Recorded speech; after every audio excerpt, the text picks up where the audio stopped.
Hello guys, this is Joyce from Enjoy Scrapping 2. Today I have a scrapbook layout. Um, this is a picture of my daughter's preschool class picture.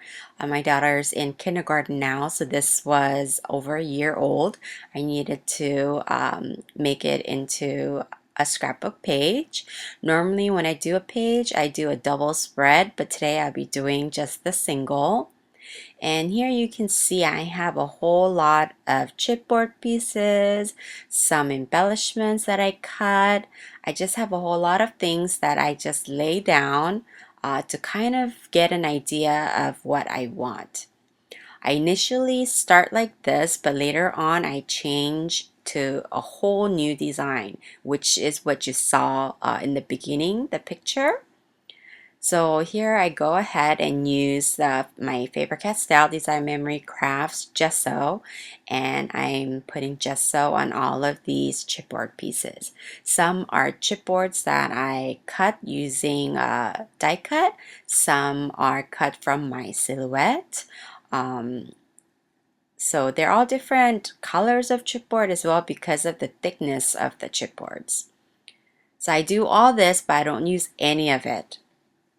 And now I'm going to use the Faber-Castell Design Memory Crafts gel medium, and I'm going to go ahead and apply gel medium to this entire 12 by 12 paper.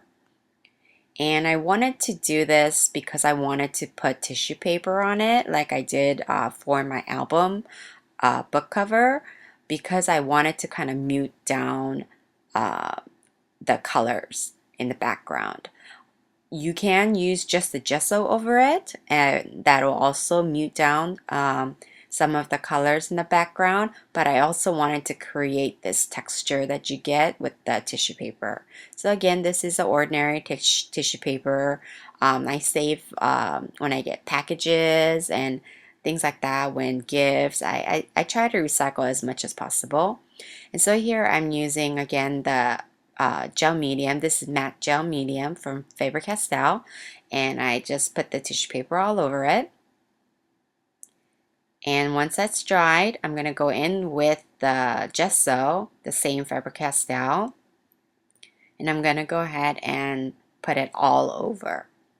I actually don't even know what collection this paper is, because I haven't bought a 12 by 12 pad in a very long time, because I have a whole shelf, entire shelf full of papers, and I only use these when I do scrapbook pages, so I tend to not buy them anymore.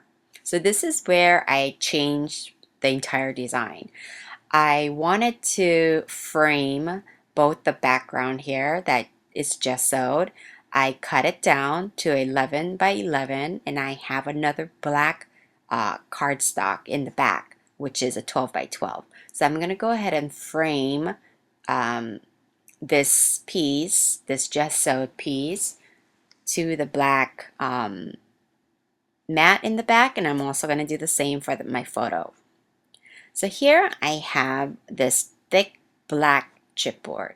So this chipboard actually came in one of my orders from Tupelo Designs LLC.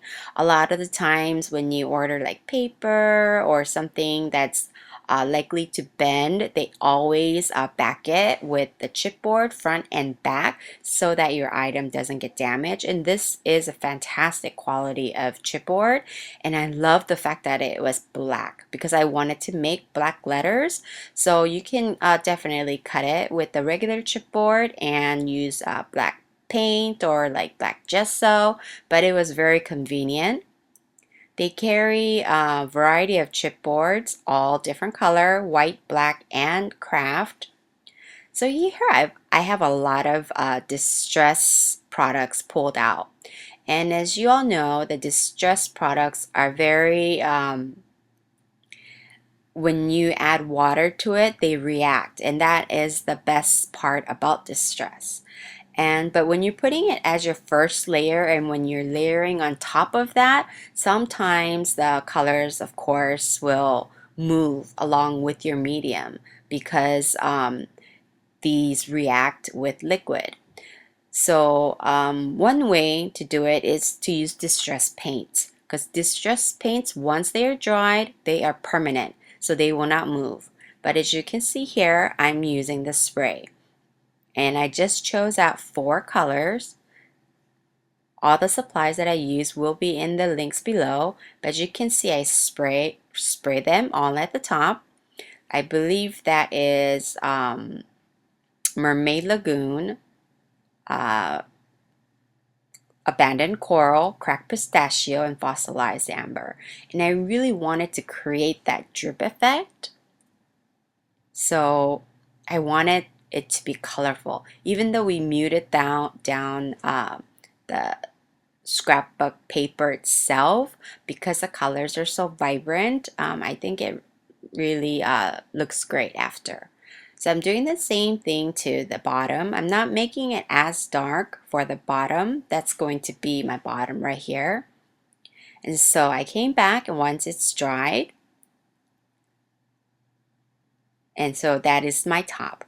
So now, one way to keep distress inks from not reacting and waterproof is to use the distressed glaze. That's a fantastic product because you can put them over any of the distress line and it will make them waterproof.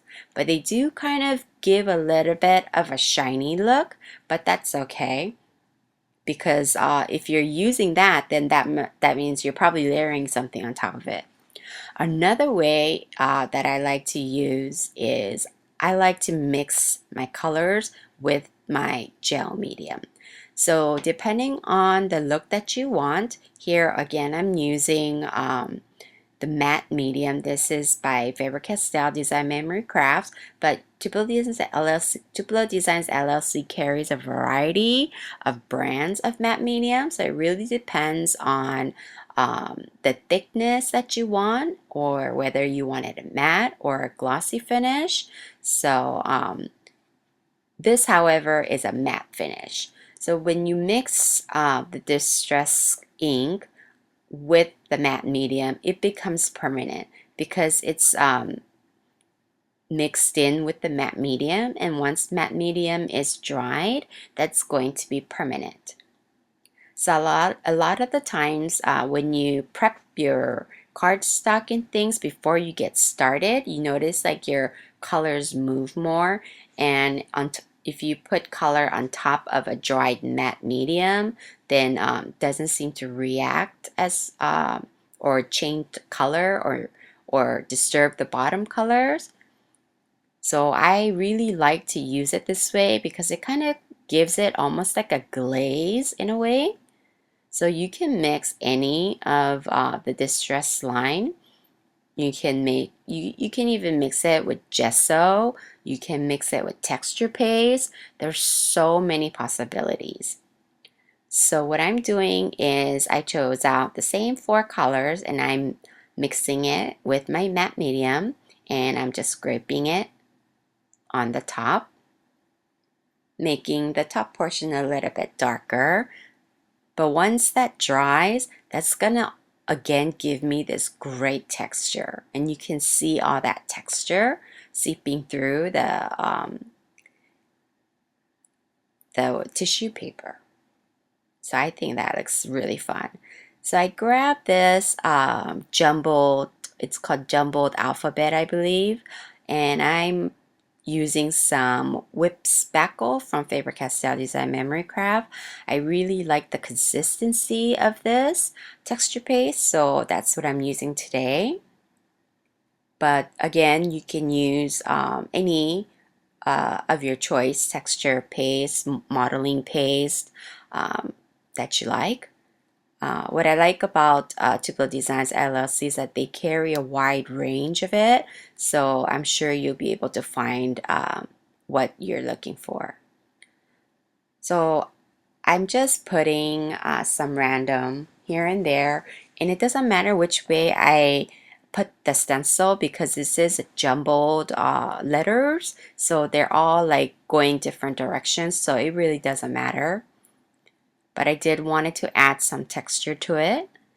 And you want to make sure you won't clean these off right away because you don't want the paste to dry, especially on your stencils. So now I came back with everything dried.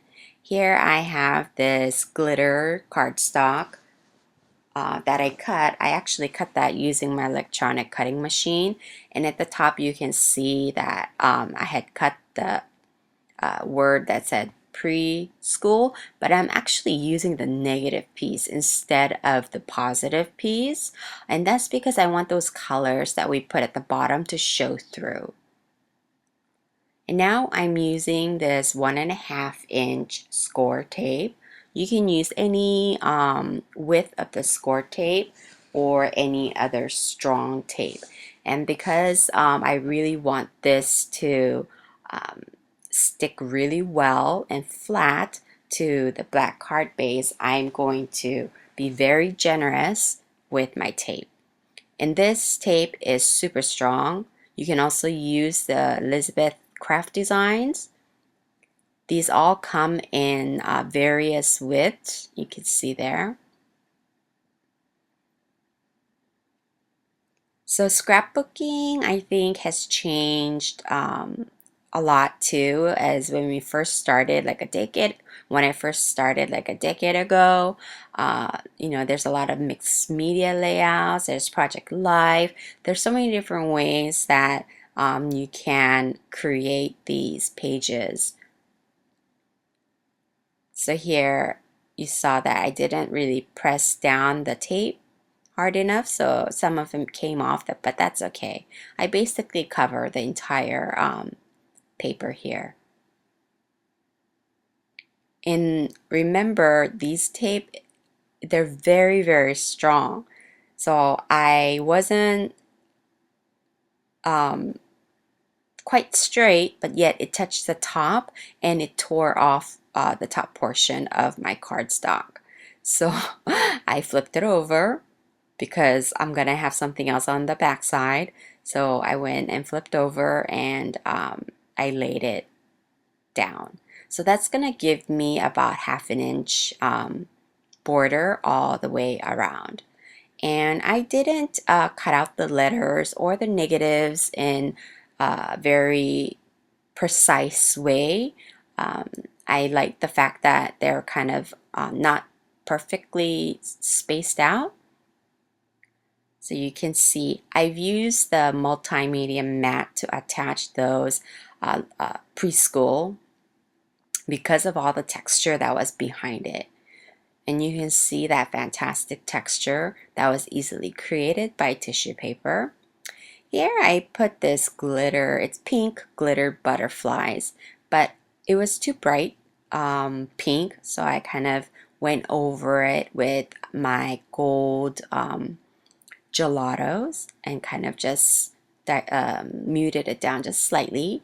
And I also cut out a butterfly out of acetate, and I also added some sugar, Bo Bunny sugar embossing paste, as well as some sponge sugar distress ink, and I added it to the transparency. So this finishes off my page for today. I hope you like this, and you'll be definitely seeing something more of this sort later on. So I really like all the dimension and the texture that it created. I thank you guys so much for stopping by, and I'll see you next time. Thanks so much. Bye.